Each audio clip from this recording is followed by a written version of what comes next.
Buenos días, buenos días. Bienvenidos a la lectura matutina. No sé qué pasó anoche, estaba muy happy, pero ni pedo. Hoy es un nuevo día y esperemos que nos vaya mejor. Pero sin más, es hora de leer. Chapter 7. The door was as before opened a tiny crack, and again 2 sharp and suspicious eyes stared at him out of the darkness. Then Raskolnikov lost his head and nearly made a great mistake. Let me set a timer. Done. Raskolnikov lost his head and nearly made a great mistake, fearing the old woman would be frightened by their being alone, and not hoping that the sight of him would disarm her suspicions. He took hold of the door and drew it towards him to prevent the old woman from attempting to shut it again. Seeing this, she did not pull the door back, but she did not let go of the handle, so that he almost dragged her out with it onto the stairs.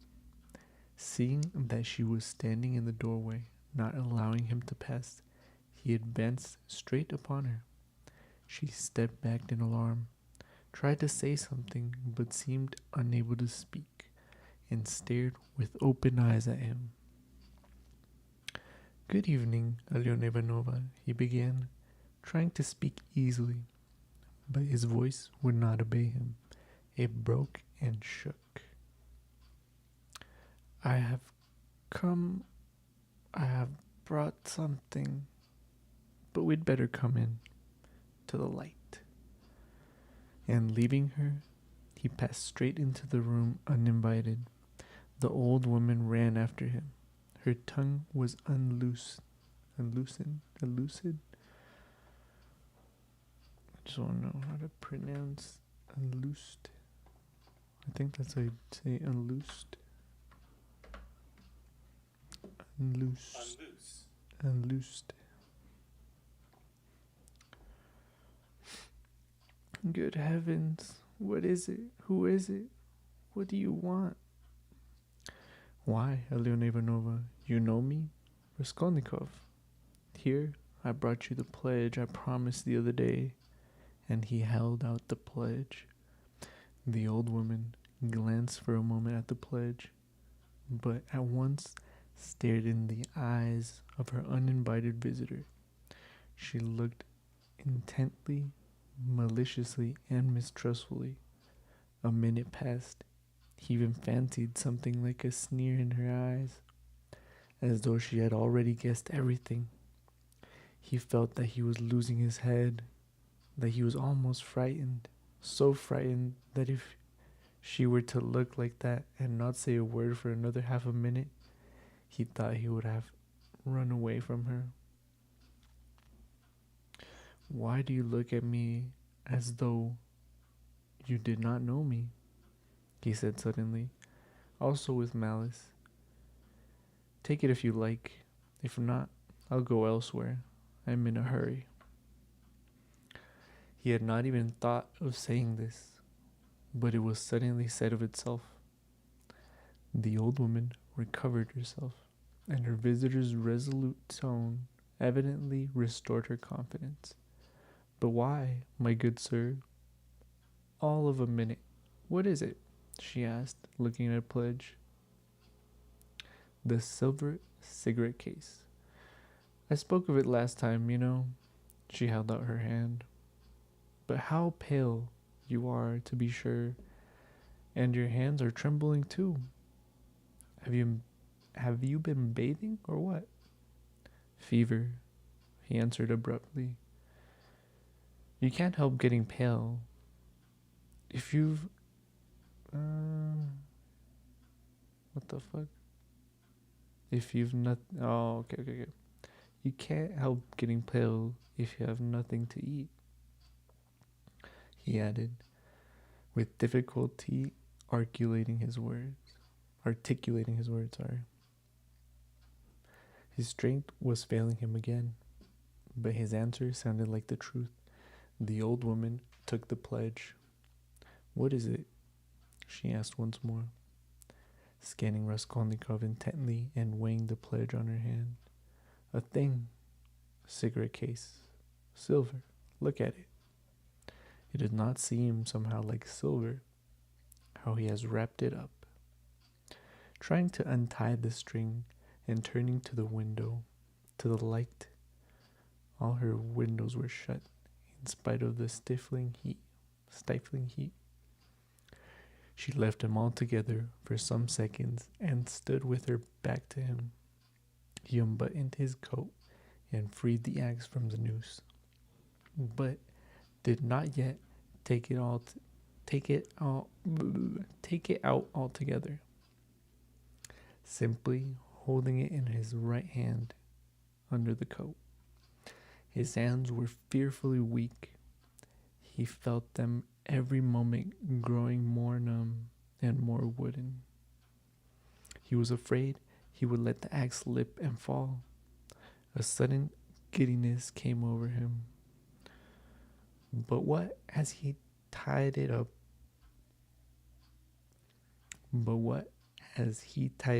like for this for?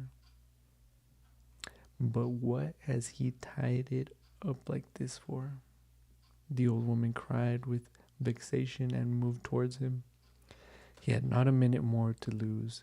He pulled the axe quite out, swung it with both arms, scarcely conscious of himself, and almost without effort, he almost mechanically brought the blunt side down on her head. He seemed not to use his own strength in this, but as soon as he had once brought the axe down, his strength returned to him. The old woman was as always bareheaded.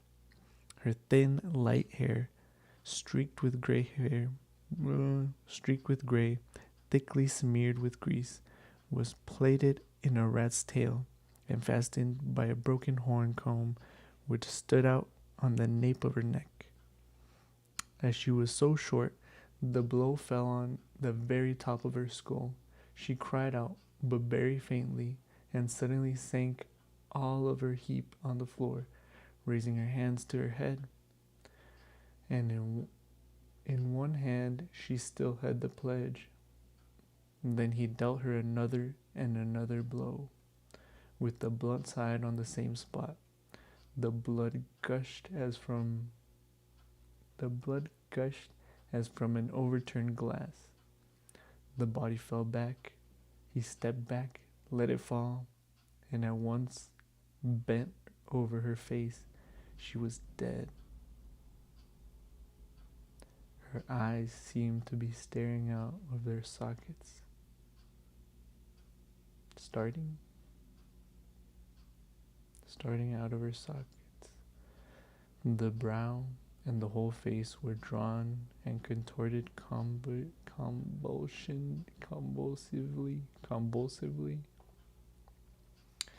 He laid the axe on the ground near the dead body and felt at once in her pocket, trying to avoid the streaming body. The same right hand pocket from which she had taken the key on his last visit. He was in full possession of his faculties, free from confusion or giddiness, but his hands were still trembling. He remembered afterwards that he had been particularly collected and carefully, trying all the time not to get smeared with blood. He pulled out the keys at once. They were all as before, in one bunch on a steel ring. He ran at once into the bedroom with them. It was a very small room with a whole shrine of holy images. Against the other wall stood a big bed, very clean and covered with a silk patchwork wadded quilt. Against a third wall was a chest of drawers. Strange to say, so soon as he began to fit the keys into the chest, so soon as he heard their jingling, a convulsive shudder passed over him. He suddenly felt tempted again to give it all up and go away. But that was only for an instant. It was too late to go back. He positively smiled at himself when suddenly another terrifying idea occurred to his mind. He suddenly fancied that the old woman might still be alive and might recover her senses, leaving the keys in the chest. He ran back to the body, snatched up the axe, and lifted it once more over the old woman, but did not bring it down. There was no doubt she was dead. Bending down and examining her again more closely, he saw clearly that the skull was broken and even battered on one side. He was about to feel it with his finger, but drew back his hand, and indeed was evident without that. Meanwhile, there was a perfect pool of blood. All at once noticed a string on her neck. He tugged at it, but the string was strong and did not snap, and besides, it was soaked with blood. He tried to pull it out from the front of the dress, but something held it and prevented its coming. In his impatience, he raised the axe again to cut the string from above on the body, but did not dare, and with difficulty, smearing his hands on the axe in the blood. After 2 minutes, hurried effort, he cut the string and took it off without touching the body with the axe. He was not mistaken. It was a purse.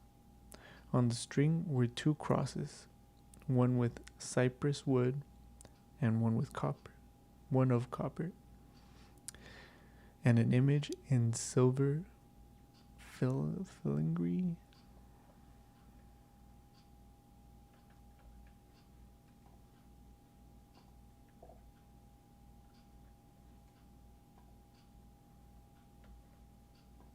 Sorry. Son of a bitch.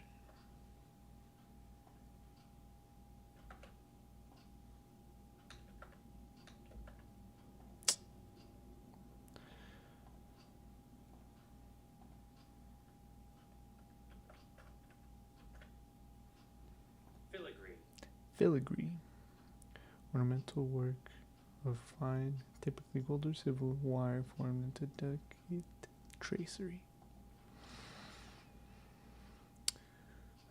And with them, a small greasy chamois. Chamois.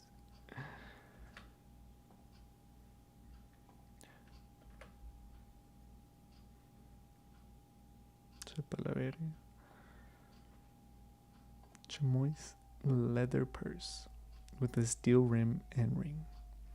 The purse was stuffed very full. Raskolnikov thrust it in his pocket without looking at it, flung the crosses on the old woman's body, and rushed back into the room. This time, taking the axe with him. He was in terrible haste. He snatched the keys and began trying them again, but he was unsuccessful. They would not fit in the locks. It was not so much that his hands were shaking, but that he kept making mistakes. Though he saw, for instance, that a key was not the right one and would not fit, still he tried to put it in. Suddenly he remembered and realized that the big key with the deep notches, which was hanging there with the small keys, could not possibly belong to the chest of drawers. On his last visit, this had struck him. But to some strong box and that everything perhaps was hidden in that box. He left the chest of drawers and at once felt under the bedstead. I don't know what a bedstead is.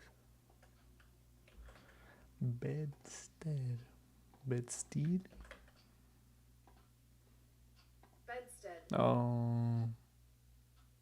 The framework on the bed, which is placed. And knowing that the old woman usually keep boxes under their beds. And so it was. There was a good sized box under the bed, at least a yard in length, with an arched lid covered with red leather and studded with steel nails. The notch key fitted. Why not fit? Anyways, fitted at once and unlocked it.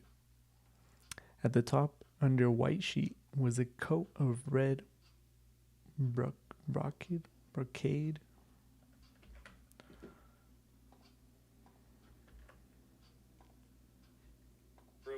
Brocade. A rich fabric woven with a raised pattern, typically with gold or silver thread. Okay.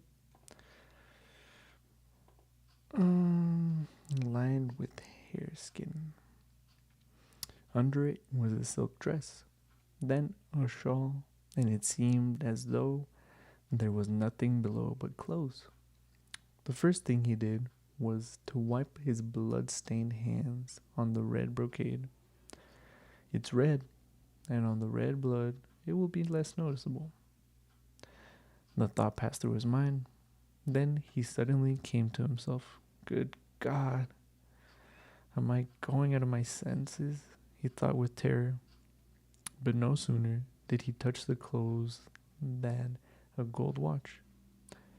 But no sooner did he touch the clothes than a gold watch slipped from under the fur coat.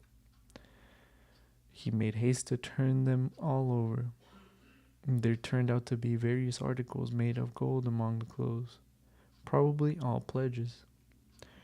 Unredeemed or waiting to be redeemed bracelets, chains, earrings, pins, and such things. Some were in cases, others simply wrapped in newspaper, carefully and exactly folded and tied round with tape. Without any delay, he began filling up the pockets of his trousers and overcoat without examining or undoing the parcels and cases. But he had not time to take many. He suddenly heard steps in the room where the old woman lay. He stopped short and was still as death. But all was quiet, so it must have been his fancy. All at once he heard distinctly a faint cry, as though someone had uttered a low broken moan. Then, again dead silence for a minute or two. He sat squatting on his heels by the box and waited, holding his breath. Suddenly he jumped up, seized the axe, and ran out of the bedroom. In the middle of the room stood Lizaveta with a big bundle in her arms. She was gazing in stupefaction at her murdered sister, white as a sheet, and seemed not to have the strength to cry out. Seeing him run out of the bedroom, she began faintly quivering all over, like a leaf. A shudder ran down her face. She lifted her hand, opened her mouth, but still did not scream.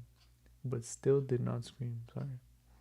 She began slowly backing away from him into a corner, staring intently, persistently at him, but still uttered no sound, as though she could not get a breath to scream. He rushed at her with the axe. Her mouth twitched piteously.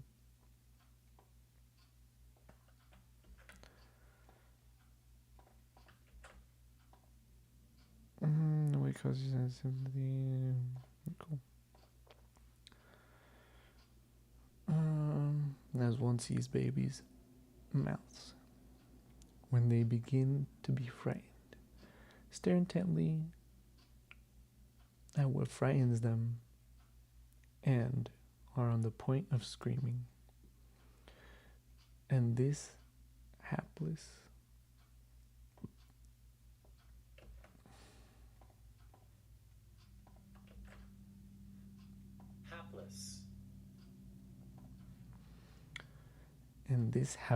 Lisaveta was so simple and had been so thoroughly crushed and scared that she did not even raise a hand to guard her face, though that was the most necessary and natural action at the moment. For the axe was raised over her face. She only put up her empty left hand, but not to her face, slowly holding it out before her as though motioning him away. The axe fell with a sharp edge just on the skull and split at one blow all the top of her head. She fell heavily at once. Raskolnikov completely lost his head, snatched up her bundle, dropped it again, and ran into the entry. Fear gained more and more mastery over him, especially after this second, quite unexpected murder. He longed to run away from the place as fast as possible, and if at the moment he had been capable of seeing and reasoning more correctly, if he had been able to realize all the difficulties of his position, the hopelessness, the hideousness, and the absurdity of it, if he could have understood how many obstacles and perhaps crimes he had still to overcome or commit, to get out of that place and to go make his way home, it was very possible that he would have flung up everything and would have gone to give himself up. And not from fear, but from simple horror and loathing of what he had done.